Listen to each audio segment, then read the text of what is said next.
Hello, I'm Jude Scott and I'd like to go through painting contemporary roses. This is from day one of my Vibrant Florals workshop using Holbein watercolours, and we're doing contemporary roses in a loose fashion. So the image you can see in front of you is from roses from the beautiful Secret Garden down in Margaret River, a gorgeous garden. These were a type of David Austin rose, and what I loved about these roses was the warm area in the cool area of the roses. The top left-hand rose has beautiful orange lights and hot pink areas, and the bottom rose has lots of cool areas, almost pale lavenders and purples and blues in that. So those are the shadows, so you need to be able to work out your colour swatches. It's a great idea to start with a colour swatch. This is the first wash that I've laid down. Very, very pale, but right from the start I've got areas of warm and cool tones. This is the second wash. I've got lots of sharp edges there which I'm going to soften later, but I've intensified the areas of warm and intensified the areas of shadow. And here I'm up to layer 5. I'm using the Holbein watercolours, and these are listed underneath the information in the video that you can see if you want to paint along. I'm using very warm mix here of rose madder and Aureolin Yellow. If you have trouble seeing your warms and cools, lights and dark, you may want to refer back to painting a single red rose in one of my previous YouTube videos, and it shows you how to achieve warm and cool reds and light and dark reds. It's really important, and if you're going to paint a painting like this, you may want to, and it's probably a really good idea if you sit down and do a colour swatch on tonal values from 1 to 5, 5 being the darkest, white being just unpainted white paper, and then do a colour swatch of warm and cool colours. Here's the warm rose, and you can see those areas of beautiful, rich, warm colours. There's a warm hot pink and a warm orange, and the darks, as you can see, are a number 5 on the tonal value scale. So it's really important to be able to mix those wonderful dark pinks that almost are very, very close to a solid black, but they're very warm. So do spend some time just nutting out the warm and cool colour swatches in a 1 to 5, or if you like to extend it, you can do 1 to 10. It's good to do that with your pinks, with the reds, and with the cool tones on the roses, and also with your greens. It's invaluable. It will really enable you to understand the differences between warm and cool colours, and you'll probably never look at a rose, as some of the workshop participants said, I'll never look at a rose in the same way again without seeing warm and cool, light and dark. So it really does help you. So constantly refer back to your image or your subject that you're working from, and it's there. I'm just taking off the edges of those centres of the roses that are quite tricky to paint because there's little areas of light and little areas of dark. So in the centre of the roses, they're both in shadow, so you have to still keep the tonal values, and you can always lift off or soften the edges later. I have let these areas of the tone dry completely. Use a hairdryer or just walk away from your painting. Sometimes that's a really good idea if you can't see where you're going, and come back to it later, but don't put another layer over an underpainting unless it's completely dry. Otherwise, what happens, the different layers all merge together and you'll end up with a muddy colour. Whereas if you put it over dry paper or just touch, as I'm doing here, the edge of that cooler colour to one of the warmer washes, they'll bleed together. But I wouldn't go back over that until it's completely dry. Otherwise you'll end up with a dull look that you're not happy with. You want the paints to be really vibrant and sing and look really fresh when you've finished.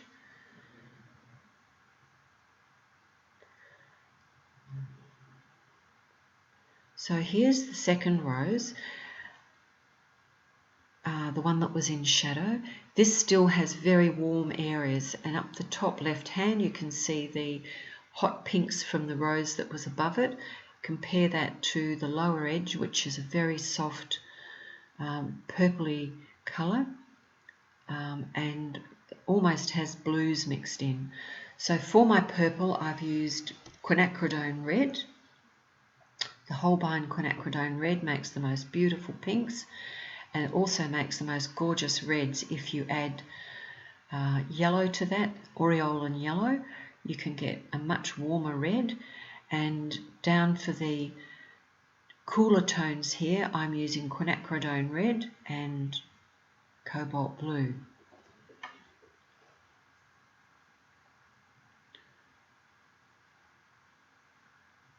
So this is now a mixture of Quinacridone Red, just little touches in those warmer sections of the painting. And refer back to your image from time to time, because it's very easy to lose track of where you're going, especially if you're doing multiple layers. It's not easy, it's difficult, but if you just keep going, don't give up.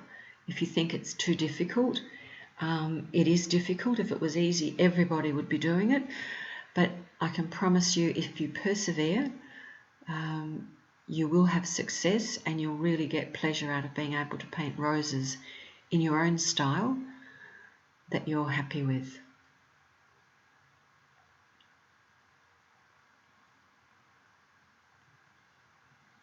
So this is actually going to the third stage of the roses. I've put the background in, but I'm going to change that toward the end of the painting. And I realise I've forgotten to flip this video over like I have the others, so this is still a learning curve for me filming. Video production's not my forte, but I am doing my best. So please be patient with me. So I'm just putting the final darks in here, and I have to just leave that to sit. I can't really finalize any of the sharp edges until it's almost dry or completely dry. So now I've mixed up Quinacridone Red and Aureolin Yellow, and I'm dropping that in for the very bright areas. It's quite dark. I can lift that off if it's too dark, but I do want that vibrancy. So I'm just adding small touches of that vibrant colour to give the impression of light coming through that rose.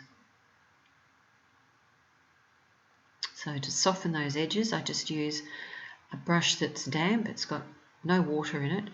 I've taken all the water out by just wiping it on the towel or my drying block there at the top, at the bottom left hand, corner of the image.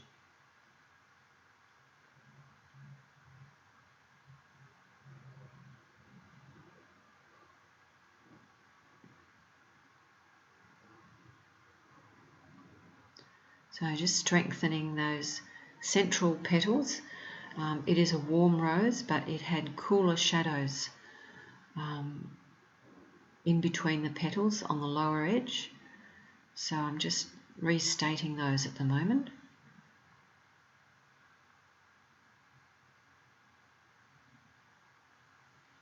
You cannot rush.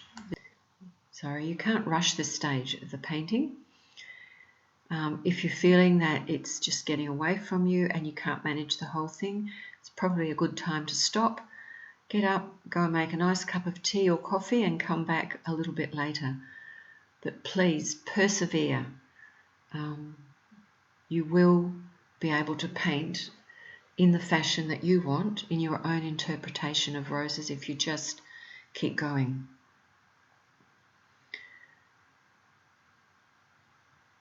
If you want to improve your paintings, you have to paint as often as you can. I don't think there's a concert pianist out there or an opera singer who is incredibly good, who hasn't practiced for hours and hours to perfect what they do. So in painting we call it brush miles. The more miles you paint with the brush, the better you get at it. And in the end it becomes instinctive. You need a bit of light here, a bit more dark there. Yes, you need to add a little bit more rose madder, a little bit more Aureolin Yellow, just to tweak your colours and your tones, and you will find that it becomes second nature, but you have to do a lot of painting to get to that stage. So if you love painting, you'll be successful because you will just find it the most exciting thing to do in your free time. And the brilliant thing about watercolour is that you can just leave your painting, walk away from it, and come back in an hour, 2 hours or 2 days time and pick up your brush and carry on. You can't do that with oils and acrylics, which is one of the reasons I love watercolour so much. The other reason I love watercolour is because it's so fresh, it's spontaneous, it's just a joy to use, and it's relatively non-toxic compared to other mediums. So these petal edges that I'm doing now, I'm just softening those, just doing some what we call negative painting, not painting the actual petal, but painting behind the petal to bring out that edge. And I can go back into that and I can drop some warm tones as well and some darker tones. The background I've put, where I'm working at the moment, I've put down a wash of Aureolin Yellow, and then I've gone over that with, I just love Holbein Mars Violet, and a combination I think I used there was Indigo, Mars Violet and Indigo for the very, very dark darks. And then as you go around the painting, if you want to lighten the darks, I added more Cobalt 290 to that mix, and I also splattered it with water, sprayed it with water. And now I'm not happy with the bottom right hand edge of that painting, so I'm going to wash it off. So just spraying that with my spray bottle. The other thing I love about Holbein is you can see that that is lifting right back to almost pure white paper. So even though it's such an intense colour and so dark and strong, I use non-staining colours in Holbein, and even the Indigo, which is a slightly staining colour, it washes off beautifully. So I'm going to sprinkle that with salt in my finished painting that you'll be able to see. And you can here I'm using my hake brush and I can soften the edges of those roses.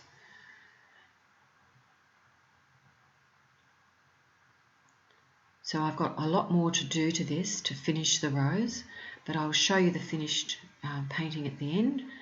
For the bottom left hand corner, which is actually the top left hand corner here, I sprinkle salt on that and it gets a magic effect. I've got lots more areas to put a little bit more softened edges in. Oops, yeah, finish off a little bit more there with the tones.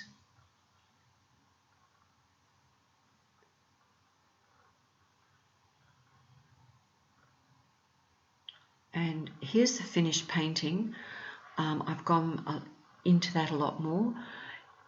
something that I found was really interesting for the workshop participants. I've reduced the original image to black and white, and I kept referring back to that for tonal values, and as well as that I've used the original image and I keep referring back to that. But if you can do a black and white print of your image if you're painting from an image, and also if you're not happy with your painting, look at that in black and white as well, and you'll find that if it doesn't look good in black and white, it's because your tones aren't correct.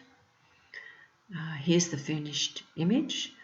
I hope you have enjoyed painting along, and if you want to see again the list of Holbein watercolours that I've used, they will be underneath the video at the finish.